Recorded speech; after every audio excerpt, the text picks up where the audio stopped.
Buonasera e ben ritrovati con il TG Flash di New Sicilia, di seguito i titoli più importanti del pomeriggio.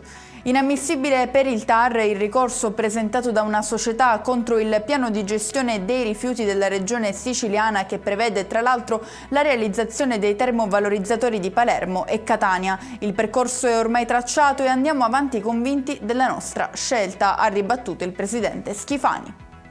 Scarcerato a Catania il 59enne accusato di maltrattamenti aggravati dopo la diffusione sui social di un video in cui colpisce con un cucchiaio di legno il figlio undicenne. Secondo il GIP mancano elementi sufficienti a sostenere che vi sia una condotta abituale di violenza tale da giustificare la misura restrittiva.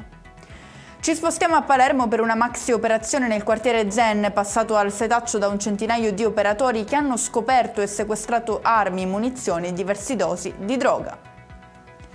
Trema l'Etna a causa di una scossa di terremoto di magnitudo 2.8 avvenuta oggi intorno alle 13:50, lo affermano gli esperti dell'INGV che hanno individuato l'ipocentro a una profondità di circa 5,5 km e non lontano dai territori di Milo.